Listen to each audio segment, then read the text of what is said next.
Major funding for this production is provided by American Bank of Lafayette, the financial choice of the 80s. Additional funding provided by the Friends of LPB.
We've interviewed some astonishing people on Louisiana Legends, and surely none more astonishing than today's guest, Kitty Carlisle. When we were researching her and going through her biography, I checked and rechecked because it sounded like the biography of not one great lady, but about 10 of them.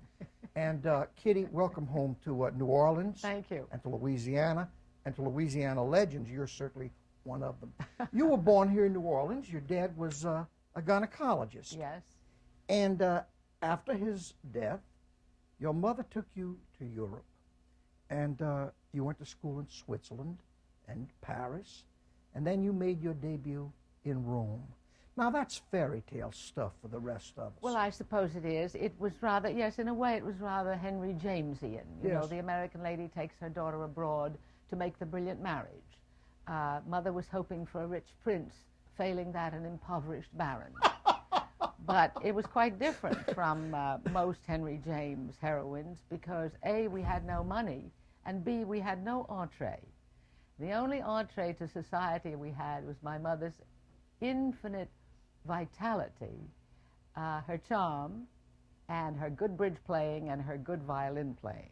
Now, when you didn't snare a prince, your biography says that she offered you two choices that you might pursue. A modeling, B, to become an actress. That's right. Because in my mother's day, she offered me to go to the Royal Academy of Dramatic Art in London because in my mother's day, Gaiety girls, who were chorus girls in England, known as Gaiety girls, all married dukes. And they really revitalized the British aristocracy. Mother hoped that I might marry a duke. But I wasn't there long enough to snare a duke. The money ran out. Well, let me ask you this. I'm surprised that this very prim and proper young lady was given the choice of the theater, because was that considered a completely respectable profession then? It wasn't respectable in New Orleans, I'll tell you that. I never met an actress in America until I went on the stage. In fact, I never met an actress in Europe until I went on the stage.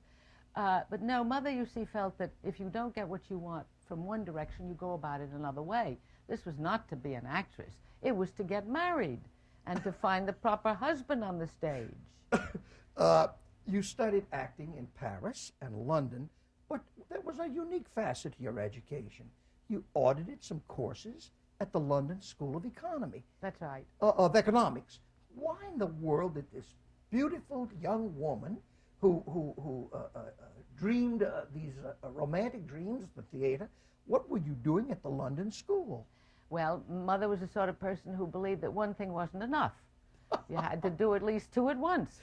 And I was always interested in politics. Every kid growing up in Europe is interested in politics. We read 4 or 5 newspapers a day, and we were interested in the first 5-year plan in Russia and the second 5-year plan, and the communist experiment was going to save the world. And so Mother said, well, you must go to the London School of Economics because that's something you're also interested in. She believed in lessons for everything. She sounds like an astonishing lady. She was. Very strong. Oh, very. Unbelievably motivated. Yes, and difficult. And difficult, of course. What else? You returned to the United States to begin your stage career, and it sounds, you know, much of your life sounds like fiction, except that it's the truth. That's right. And there's an order to it. You were supposed to do this, and you did, and that, and you did. At any rate, you returned, and Here's a wonderful quote that I'm going to ask you about. It's from your mother. She said, "You're not the prettiest girl, or the best singer, or the best actress. But if you put them all together, you should do well in musical comedy, and we'll find your husband on the stage." Is that a true quote? Absolutely. And she said that to me the day after we lost what little money we had. She didn't waste any time. Well, how did you respond to this assessment of your prowess? Well, I agreed with her. It seemed all absolutely true. And if she thought I could make it on the stage, I would have a go at it. I never said no to my mother, you see. And so if she suggested it, it meant that she really thought I ought to do it. And so I did. And she was right. I found the husband I was looking for on the stage, and he was a prince of the theater. Now, I'll get to that in a moment because it's the dominant part of your life, of course, but you chose your stage name from a very interesting source, did you not? That's right. I went to the telephone book. Where do you find the most names? In the telephone book. Do you recall, did the name Carlisle just strike you? Did it? Well, I wanted something elegant. Yes. I was sort of thinking maybe a Via de Via. And then I sort of toned it down. And I thought Kitty Carlisle was harmonious. There had been a lady who'd been on the stage called Rita Carlisle. She was a musical comic. She was an American, but she worked in London. And I thought the name Carlisle was pretty. Now, so young actress Kitty Carlisle, you went to an open call for an operetta, Rita. Now, let's explain to our friends that an open call, everybody can go. Yes. Just anybody who wants to act or believes that, or won a singing contest in the 3rd grade, or very talented, shows up at these open calls. Except you got the part. Well, it wasn't quite an open call. It was open in the sense that it was in the middle of the Depression, and every prima donna in town was there because nobody had any work. Everybody was poverty-stricken. And so all these prima donnas turned up, and they all were dressed. It was 10 o'clock in the morning, but they were wearing black satin and pearls and feathers in their hair, and they were dressed to kill to get this job. I turned up in my little copy of a Chanel suit, and I got the job. I don't know how. Were you astonished? Your mother, of course, was not. Well, I don't know. Every day I'd call up, no matter where I was. And I remember I finally called from Broadway and 48th Street. I guess I was auditioning for something else. I went into a phone booth, and I called my mother, and she said, "You got the job." Did you proceed with perfect confidence as you tried? No, I didn't. I was scared out of my wits. And every time I'd go to rehearsal, I'd see the showgirls and the chorus girls in little corners. I'd walk by, and I'd hear them say, "How the hell did she get the job?" I'd think to myself, I don't know either. So the stage, and then Paramount Pictures signed you, and you went into the movie business. Now, in 1935, you were the ingenue in one of the most remarkable motion pictures ever made. That's true. A Night at the Opera with the Marx Brothers. Kitty, please tell us, how was it to work with them? Well, a young, beautiful girl in the Marx Brothers. It wasn't the way people expect. It was very serious business. In the first place, they had great respect for writing because George Kaufman, Moss's collaborator, was working with them and writing a great deal of their material. They had taken the play itself up and down the West Coast before they went into the studio to prune the jokes, cut out the ones that didn't work, and even do the shtick. They did the cabin scene in vaudeville. Now, it wasn't as funny as it was in front of the camera because you couldn't compress it the same way, but it was thoroughly well rehearsed. And Groucho was the worrier. He always came over to me during the shooting, and he would say, "Is that funny?" And he'd read a line, deadpan. Of course it wasn't. I'd say, "No, Groucho, that's not funny." And he'd walk away crestfallen. And then he'd come back a little while later and would say, "Is this funny?" I mean, they really cared deeply. I can't say that Chico was a worrier. Chico was always in his dressing room with either a girl or a card game, any girl. And it seemed to me that the only thing Harpo was interested in was lunch, because every time I heard him, he'd be stretched out on the sofa starting at 11 o'clock, yelling, "Lunchy, lunchy." Were they flirts? I mean, there you Not were, with this me. lovely girl. They were not. No, I was only interested in George Kaufman. I always went for the writer, For the writer, or the director. your weakness, the writer or the director. And so I was interested in him, but he didn't have any interest in me because at that point he was interested in another lady with whom he became embroiled. The Marx Brothers, when you worked with them, Were you aware that you were working with genius? No, I thought I was slumming. My goodness sakes. In my day, they would knock about comics. The only reason I took the job was because they promised me I could sing opera seriously. Isn't that something? So, in their own time, at that particular time, they were not cult figures yet, No, were they? Lord, no. Were they stars?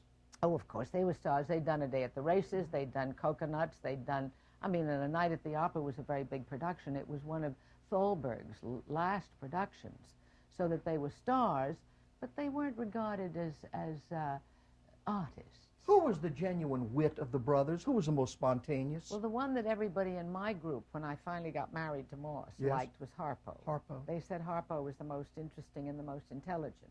Harpo was Moss's friend and Wolcott's friend and Nisa McMean's friend, and that whole group of round table people. You know, I'm obligated to observe that these names that you use, because they were, and of course in memory they are such an important part of your life. You've dwelled with legends, you know, Moss Hart, and of course George Kaufman. George Kaufman. And George Gershwin. George Gershwin. What kind of guy was Gershwin? Oh, he was wonderful. I loved George. George was like a force of nature. He was enormously energetic and enormously self-absorbed, but it was so disarming that he was cute. And he was studying with Schoenberg at the time when I knew him, and he'd come into my apartment and he would strew the whole floor with notes from the paper that he would explain to me what he had learned that day with a 12-tone scale. And of course, he knew that I didn't follow everything he was saying. But you know how people do when they've had a lesson, they want to keep it stuck in their minds. Yes. They report it to you. And he took me to hear Porgy and Bess. He used to take me to his apartment when he was reorchestrating. And I think that when he used to take me to his apartment for reorchestrating, it was like other men say, would you like to come up and see my etchings? There was a wee bit of suspicion. There was a little bit Just more a drop to of it than suspicion. just, would you sing this phrase from Summertime so I can hear what I'm doing in the orchestra? You thought that he wanted to break out in Kitty, You Is My Woman Now.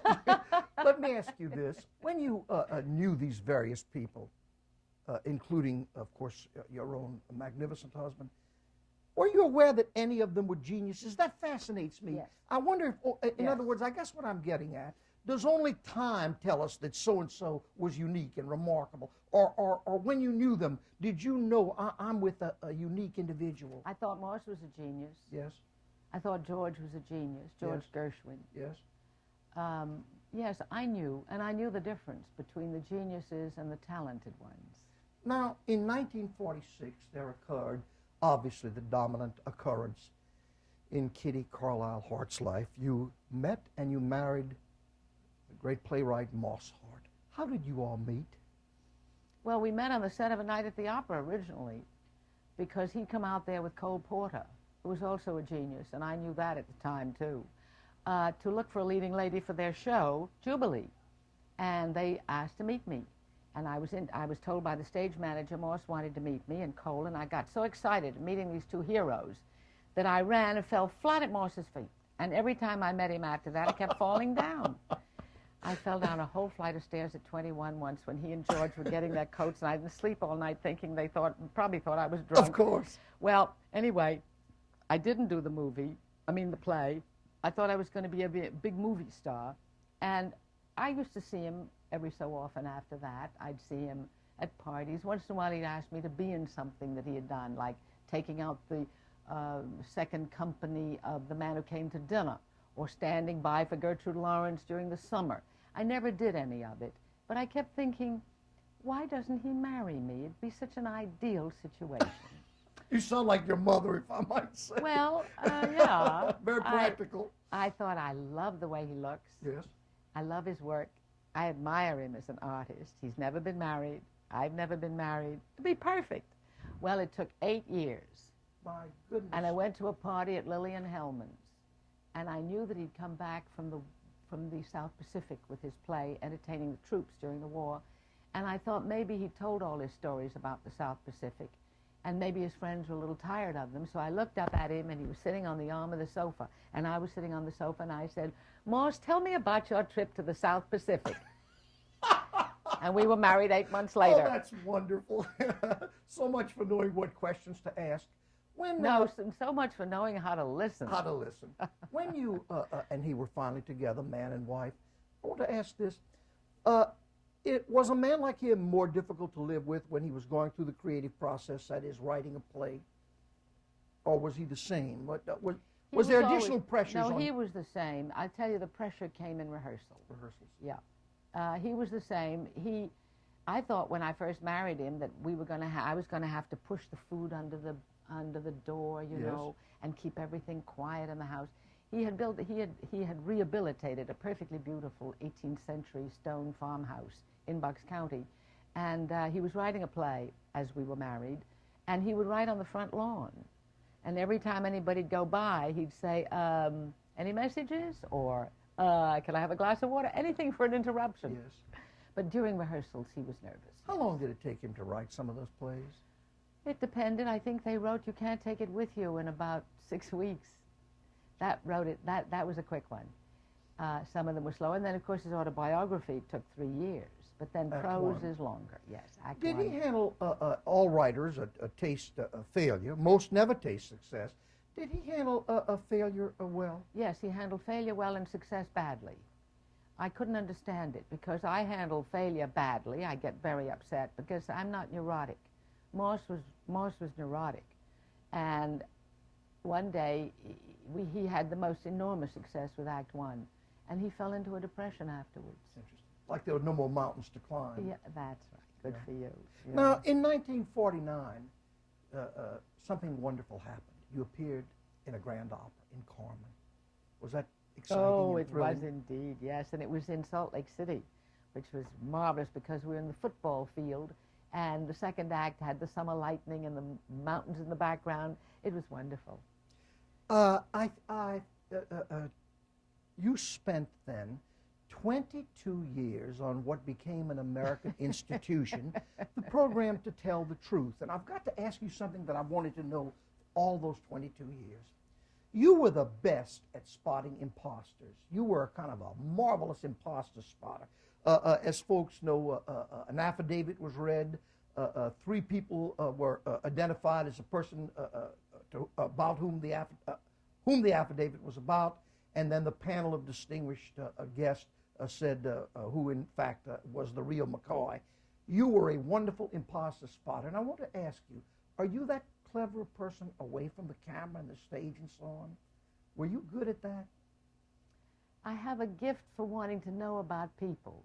When Mother and I used to travel in the Pullman cars, you know, to Hollywood and back, Mother would say to me, "How can you ask those people those personal questions?"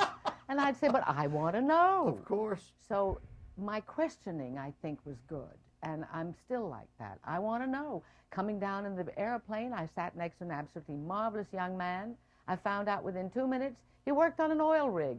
Am I ever going to get to meet another man who works on an oil rig out in the Gulf? No. So I found out all about him. And his chances of meeting Kitty Carlisle on a rig in the Gulf are very, very slim. He said that. Did you enjoy To Tell the Truth? Was that a good experience? I loved it. I loved it. It was fun. And I never wanted it to be a job. I never had a contract all those years. I went down every week, and they could have sent me home. It was fun, and we loved each other. Now, give us a tip. We all want to be in the know, and we all want to be able to read people and spot little things. Is there anything over that period of time that you learned to look for that tipped you off? Yes, in different categories. For instance, a star is a star. You cannot hide the fact there are 3 people standing up there. If there's one that's a star, that's it. A star has a kind of an aura. A star has an emanation most of the time. I mean, when we had Sir Edmund Hillary on, you couldn't fail to spot him. The other thing was, women athletes have a kind of repose. And of course, they knew everything I knew. They used to try to coach the imposters to say, Kitty's going to watch for the one that twitches, and say, that's not the real one, or the one that blinks, or the one that moves about. Real athletes have a kind of repose that is very startling. People who work in the prison system have a different look, both the prisoners and the people who work with them.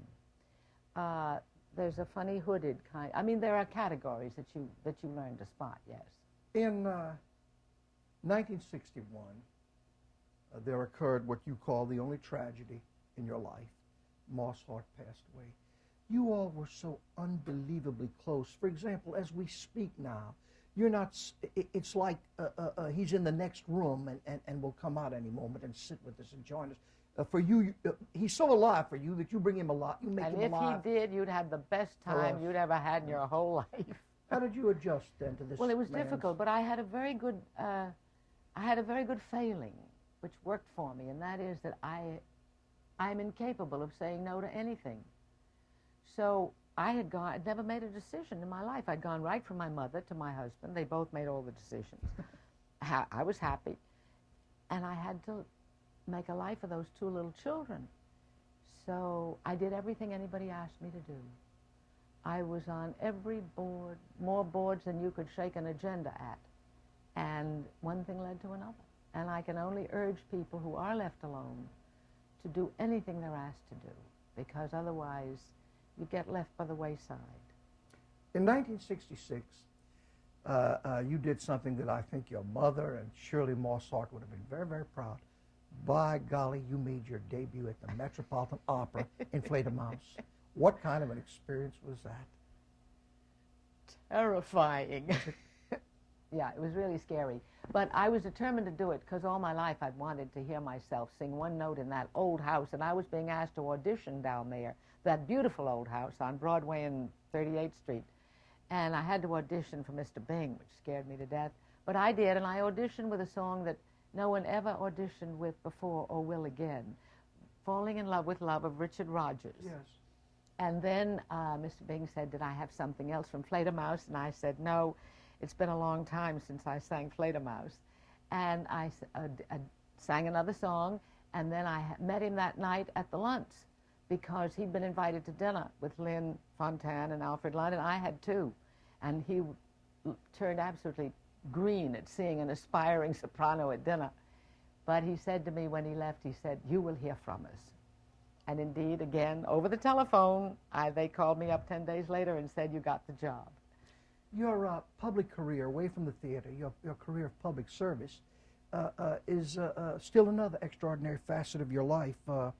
You've been chairman of the New York State Council on the Arts, whose 82 budget, just so our friends will know what kind of that's not just running a good old neighborhood a tavern.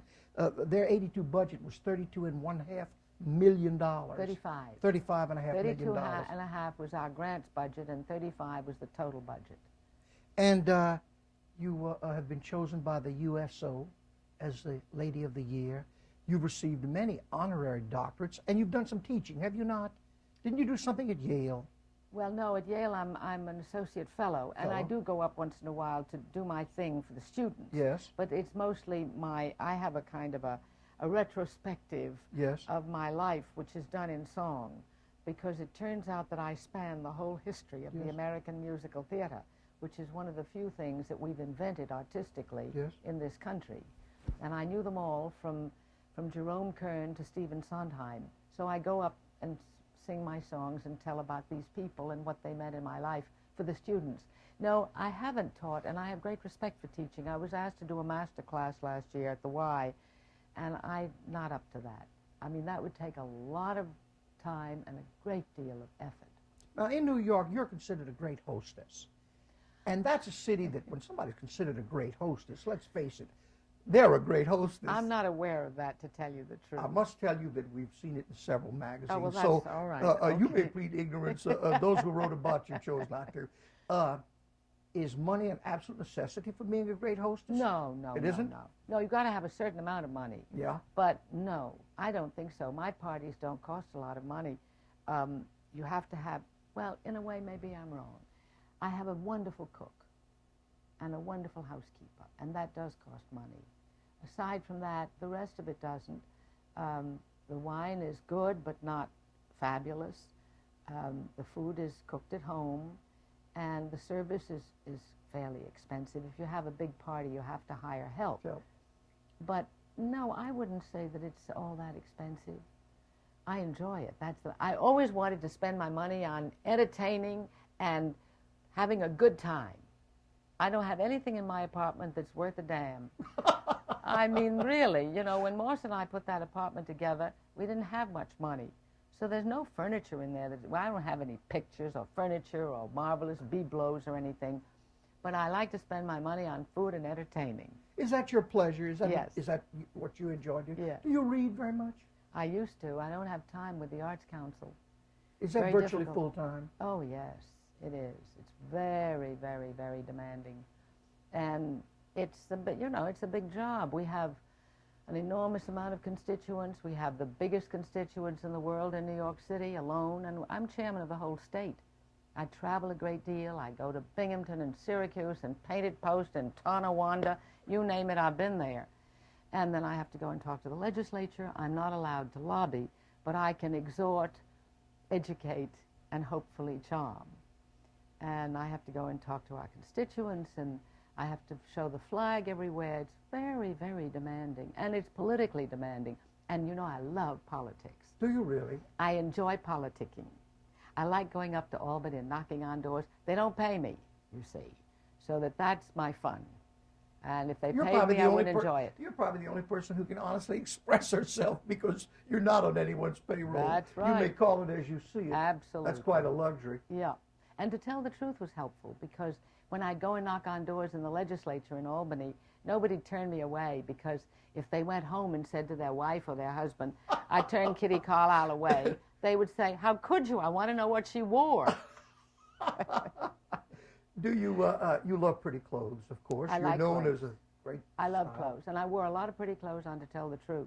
You know, Peggy Cass, who was my Yes. darling friend, dressed differently than I did. She wore little Peter Pan collars and sweaters and skirts and low-heel loafers, and I was always sort of trailing around in chiffon.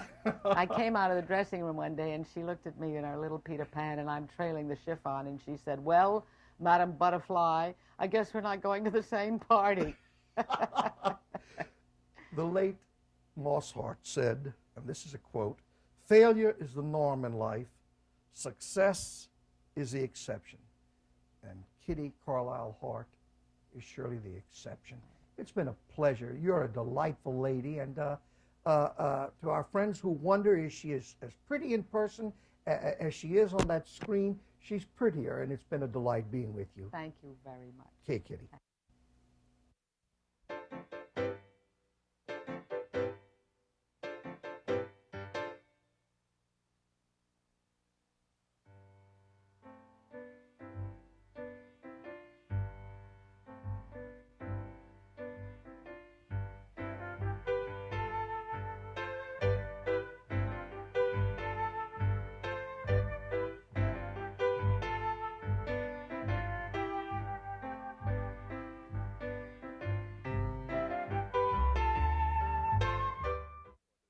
Major funding for this production is provided by American Bank of Lafayette, the financial choice of the 80s. Additional funding provided by the Friends of LPB.